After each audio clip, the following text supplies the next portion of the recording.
I thought I'd carry on the theme from the previous video of the surprising starts of some of the companies that today build the most advanced aircraft in the world.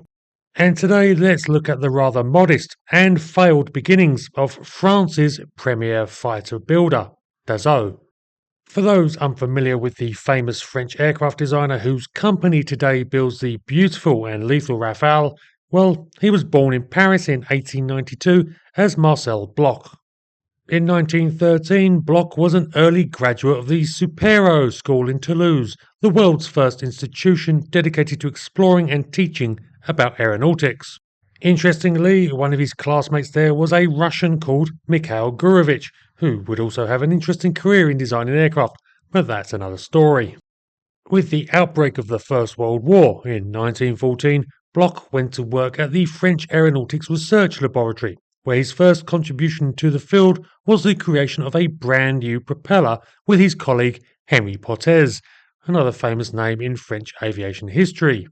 This propeller, called the Eclair, proved far superior to any of the existing types being used by the French and would become a standard feature on the best French fighters.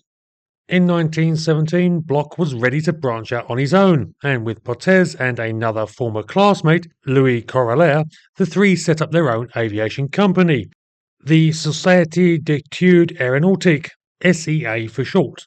Despite having such capable designers in charge, the company experienced a learning curve, though it was comparatively rapid.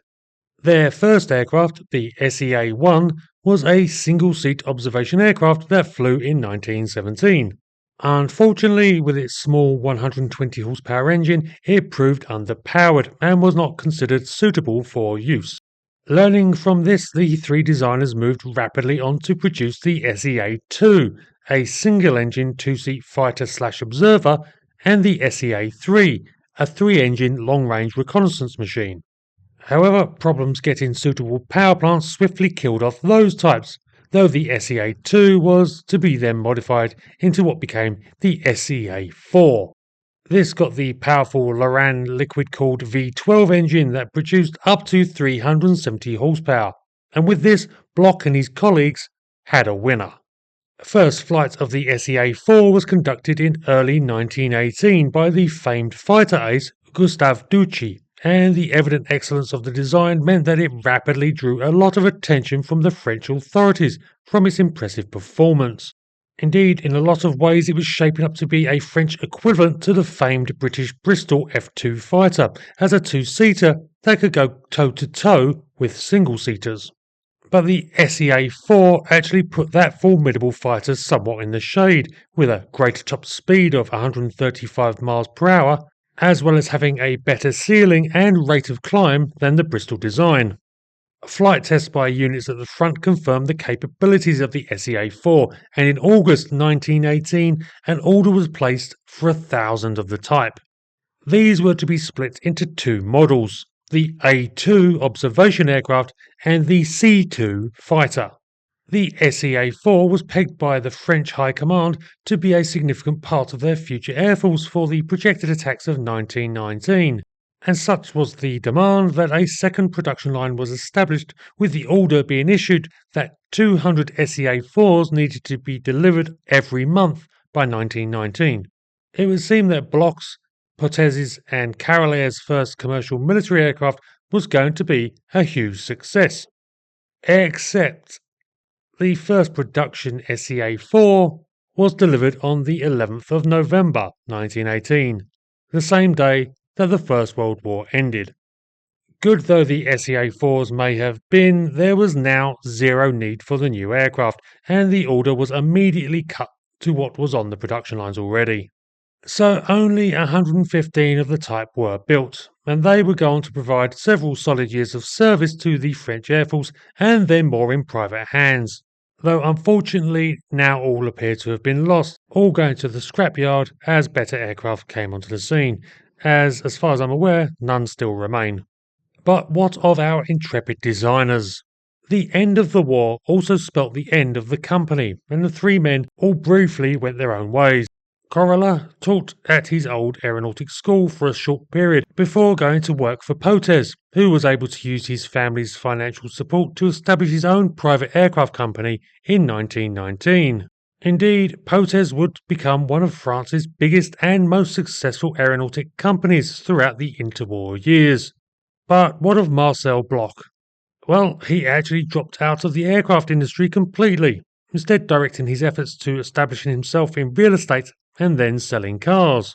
It's kind of interesting to speculate what the world of aviation would be like if he had remained in these fields, because it would certainly look very different today.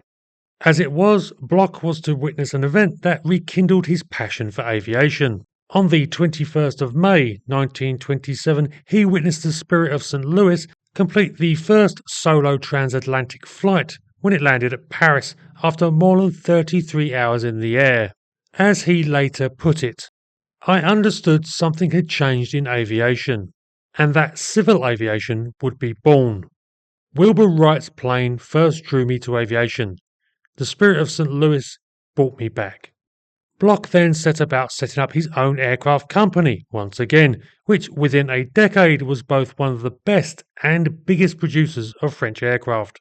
Indeed, after losing his factories in France's nationalisation of their aero industry in 1937, Bloch's importance was such that he was kept on as an administrator and retained some independence as an aircraft designer, continuing to work on new aircraft even as a new war began, and France ended up being subjected to occupation.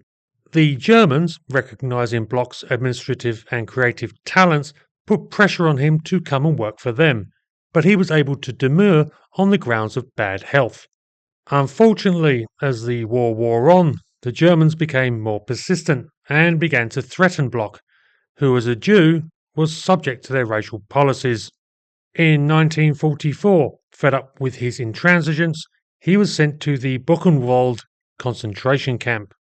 Surviving this, Bloch returned to France in 1945 and immediately began re-establishing his aircraft factories, the protection of which something he had been working on covertly throughout the war, as well as staying abreast of the latest aeronautic developments, efforts that would all stand him in very good stead. He also changed his name to Dassault, inspired by his brother's nom de guerre that he had used while serving in the French resistance.